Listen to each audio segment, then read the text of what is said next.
Olá, eu sou Macorati e esta é a nossa videoaula semanal, publicada toda segunda-feira no portal macorati.net. Nesta semana eu vou prosseguir apresentando os principais controles do NetMaui. Vou apresentar esta semana os controles que editam texto e indicam atividade. Vou apresentar os controles Entry, Editor, Activity Indicator, Progress Bar. Lembrando que você deve sempre atualizar as versões do Visual Studio 2022 usando o Visual Studio Installer. E se você precisar instalar cargas de trabalho opcionais no seu projeto, você pode usar o comando, na linha de comando, .NET Workload Restore e o nome do seu projeto. Às vezes isso é necessário. Então eu vou abrir agora o Visual Studio 2022 e eu aqui já para adiantar, já criei aqui no projeto Maui Controls, que é o projeto que nós estamos utilizando, eu criei a Content Page Maui Edit Controls e foi criado também o arquivo Code Behind. Então eu tenho os dois arquivos aonde eu vou trabalhar nessa aula. O arquivo XAML e o arquivo Code Behind, onde eu vou definir o código C#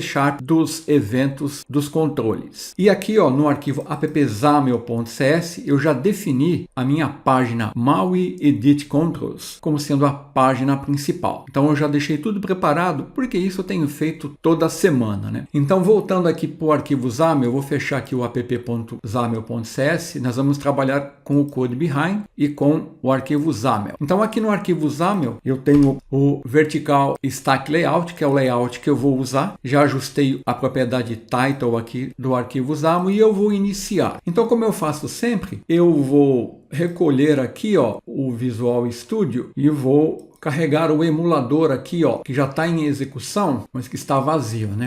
Para a gente acompanhar a renderização do código XAML aqui no emulador Android. Eu estou usando o emulador Android nativo aqui, que foi carregado aqui no ambiente do NetMaui. Então eu vou iniciar com a view Entry. Vou definir aqui no código XAML a view Entry, que é renderizada aqui, como uma linha. Então essa view, ela permite inserir e editar uma única linha de texto e também pode ser usada como um campo de senha. Esta view ela deriva da classe Input View, da qual herda várias propriedades. Então olha aqui na view Entry, com essa linha de código eu já defino uma entrada. Olha, eu posso já digitar texto aqui, posso usar o teclado também. Então é assim que funciona essa view. Eu vou agora definir algumas propriedades e vou explicar as principais propriedades aqui dessa view. Então aqui eu já defini aqui view Entry, defini um nome dela como Entry 1. E aqui nós temos as propriedades placeholder, que está exibindo o texto view Entry, para identificar que essa é uma view Entry. A cor do placeholder, definir ela como azul. O tamanho da fonte e as propriedades isReadOnly, que vai definir se o usuário pode ou não modificar o texto. Por exemplo, aqui o valor padrão dela está como false. Então eu posso entrar aqui e digitar algum texto e posso editar. Se eu definir essa propriedade como true, eu não vou conseguir editar aqui o Entry, o texto no Entry. Então eu tenho que deixá-la como falso se eu quiser poder editar. O max length aqui vai limitar o tamanho da entrada permitida. Por exemplo, se eu definir isso aqui como 10, eu só vou conseguir entrar 10 caracteres aqui. Por exemplo, Maui Edit. Eu não consigo digitar mais nada, mesmo eu teclando aqui. Então, se eu aumentar isso aqui para, por exemplo, 40, eu já vou conseguir digitar aqui, Controls. A propriedade High Request vai definir aqui o tamanho da altura do controle, né? Por exemplo, 10 é muito pequenininho, vou aumentar um pouquinho mais. O tamanho padrão é 50. Se eu não definir essa propriedade, ele vai definir um valor padrão. Eu posso também utilizar a propriedade isPassword. Ela vai obscurecer visualmente aqui o texto digitado, e vai definir aqui um caractere ocultando o texto que está aqui informado na propriedade text da view Entry. Então eu vou deixar ela como false aqui para mim poder visualizar o texto. A propriedade keyboard, ela é muito importante, ela permite eu definir o tipo de teclado que eu vou usar aqui, né? Então, deixa eu colocar essa propriedade como never aqui, Então aqui, olha, eu vou apagar todo esse texto aqui, Vamos supor que aqui eu estou trabalhando com keyboard no formato texto. Eu posso mudar isso para numeric. Então, agora eu tenho um teclado numérico. Então, aqui a entrada só vai permitir valores numéricos. Isso é útil quando você precisar entrar valor num campo que vai receber e aceitar somente valores numéricos. Eu também tenho a propriedade Character Spacing, que vai aumentar o espaçamento entre os caracteres. Por exemplo, ele está com 5, eu posso definir 1, olha. Então o espaçamento entre os caracteres diminuiu. Ó. Vamos voltar aqui para Text, o teclado, olha. Aqui as opções do teclado são as seguintes, ó. Deixa eu mostrar as opções aqui, ó. Ó, eu tenho o teclado Chat, que é usado para mensagens de texto. O Default é o teclado padrão. O e-mail é usado para inserir endereços de e-mail. Numeric, valores numéricos. Plain é usado para inserir texto. Telefone é usado para inserir números de telefone. Text é que eu estou usando, é usado para inserir texto. E o URL é usado para inserir caminhos de arquivo e endereços da web. São os tipos de teclado disponíveis. Então vou retornar para Text. E aqui eu tenho uma propriedade Character Spacing, né? Como eu estava falando. Se eu aumentar aqui, ó, o valor, ele vai aumentar o espaçamento entre os caracteres. Eu vou deixar aqui o valor 1 para ficar com menos espaço. Eu também posso usar a propriedade Clear Button Visibility, que é usada para controlar se a Entry vai exibir um botão aqui no canto direito que vai permitir usar ou limpar o texto. O padrão dela é Never. O outro valor que eu posso usar é o While Edit. Nesse caso, olha, ele coloca aqui um botão com um X e aí eu posso usar esse botão para limpar o texto. Ele limpa e já me exibe o valor do placeholder, que é View and Try. E o Return Type aqui é uma propriedade que permite alterar aqui, ó, na aparência da tecla Enter do teclado virtual que é exibido, esse botão aqui, ó, tá como Search, né, ó. Eu vou informar um texto aqui, ó, teste, eu vou mudar aqui, vamos ver os valores possíveis aqui, ó.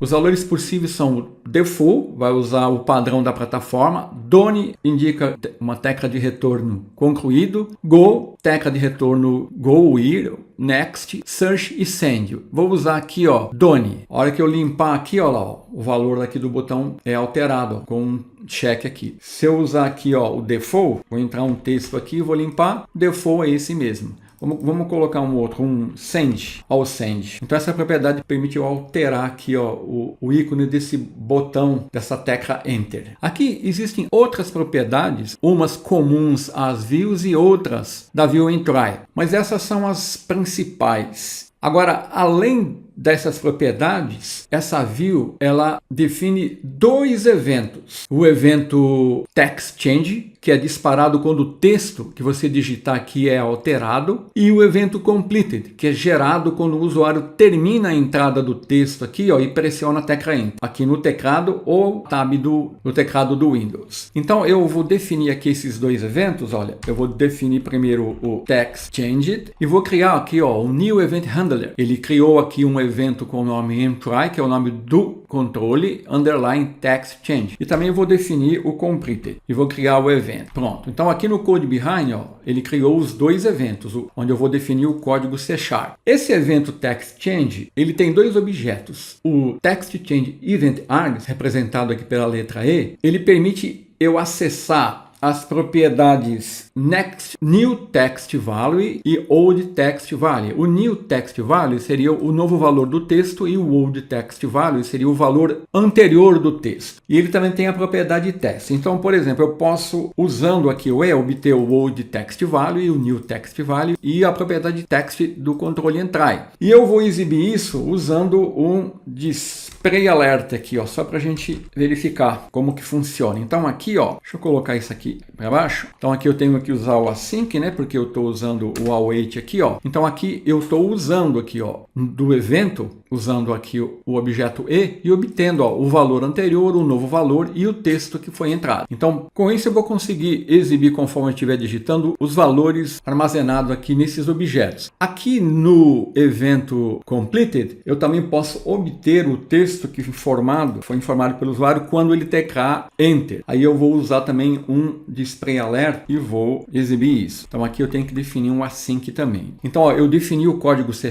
tratando o evento text change e completed. Esse aqui vai ser disparado conforme eu for digitando os valores aqui na View and Try, e esse vai ser disparado quando eu pressionar o Enter ali do teclado virtual. Então aqui, olha, eu defini aqui no código XAML o Text Change e o Completed, defini no Code Behind, e agora, olha, eu vou digitar aqui, ó, por exemplo, ó, M, olha lá, ó, ele está me exibindo o valor antigo, o novo valor e o valor do texto. Vou colocar olha lá, o valor anterior, o novo valor e o valor do texto. E assim ele vai, conforme o texto for alterando, ó, eu posso verificar as propriedades ali. Ó. Se eu pressionar aqui o botão de Enter, ele vai disparar o evento completed, exibindo o valor informado aqui na propriedade text da view and try. Então, basicamente, desta view era isso que eu tinha para apresentar. Eu vou mostrar agora a outra view, que é a view Editor. Olha aqui, a View Editor, ela permite inserir e editar várias linhas de texto. Visualmente, ó, ela se parece com a View and Try e ela possui praticamente quase as mesmas propriedades. Praticamente todas essas propriedades ela vai possuir. Inclusive até os eventos são os mesmos, então nem vou precisar repetir isso aqui na View Editor. A característica principal desta view, que a distingue da View and Try, é a propriedade Auto Size. Eu vou definir aqui, ó, um editor com algumas propriedades, vou expandir aqui, ó, definindo o nome, as propriedades placeholder, auto sizing, font size, read only, a mesma coisa, keyboard é igual a view, character spacing também o comportamento é igual, o auto size aqui, ó, o valor padrão é disabled. Quando ela está com esse valor, ela se comporta que nem uma view and try. Agora, quando eu defino essa propriedade com o valor text changes, a view editor, ela permite, ó, eu vou informar o teclado aqui, ó, eu editar várias linhas de texto, tá vendo? Olha. Então, essa é a característica principal dessa view editor. Ela vai ter os mesmos eventos, text change, complete, que vai ser comportado da mesma forma, o keyboard, is reading only. Então, basicamente, essa view tem este comportamento e é usado quando você precisar aqui, ó, informar várias linhas de texto. Os eventos text change e complete aqui vão ter as mesmas propriedades e os mesmos comportamento que eu mostrei aqui no código aqui, ó. Eu poderia repetir isso aqui, ó, todo esse código aqui para a View Editor. Vai funcionar do mesmo jeito. Então o comportamento é praticamente igual a View and Try. Então a próxima view que eu vou apresentar é a View Activity Indicator. Essa view, ela exibe uma animação para mostrar que a sua aplicação está realizando uma atividade. Só que ela não fornece nenhuma indicação de progresso. Então eu vou definir aqui um stack layout e vou definir aqui, ó, uma label com o nome, ó, Activity Indicator, e aqui, ó, eu estou definindo a View Active Indicator. Ela possui duas propriedades. Is running, que vai indicar se ela deve estar visível, como é o exemplo aqui, olha. True, ela é visível. False, ela fica invisível. Vamos deixar true. Outra propriedade que ela possui é a propriedade color, que define a cor. Por exemplo, eu vou definir agora uma outra Activity Indicator aqui, ó, com a cor laranja, tá vendo? Então agora eu tenho dois Activity Indicator, um na cor azul, que é o padrão, e outro na cor laranja. Basicamente, é para isso que essa view serve. Agora eu vou mostrar a View Progress Bar. Essa View Progress Bar, ela é usada para indicar em uma barra horizontal o progresso de uma operação em termos percentuais. Então, vou definir aqui um stack layout, ó, com espaçamento. Estou definindo duas progress bar. Estou definindo uma label com o texto para indicar a view progress bar. Aqui, ó, o label da view Activity Indicator, e aqui, ó, eu estou definindo uma progress bar e ela tem duas propriedades. A propriedade progress vai representar o progresso atual com valor de 0 a 1. Ó. Então aqui está 0.5. Observe que ela está preenchida, essa barra horizontal, até a metade. Na segunda, eu já defini a propriedade progress color como orange. Então, ó, a cor do preenchimento da barra agora é laranja. E 0.8 significa que ela está 80% preenchida. Então, se eu informar um valor menor que 0, ele vai ser fixado em 0. Se eu informar um valor maior que 1, ele vai ser fixado em 1. Ela trabalha com valores entre 0 e 1, representando aqui, ó, o progresso da atividade na barra com uma cor que eu posso definir usando a propriedade Progress Color. A Progress Bar, ela tem um método definido com o nome de Progress To, que permite animar a Progress Bar. Eu vou mostrar esse exemplo agora. Vou fazer o seguinte, ó, vou definir aqui dentro de um stack layout, aqui embaixo, olha,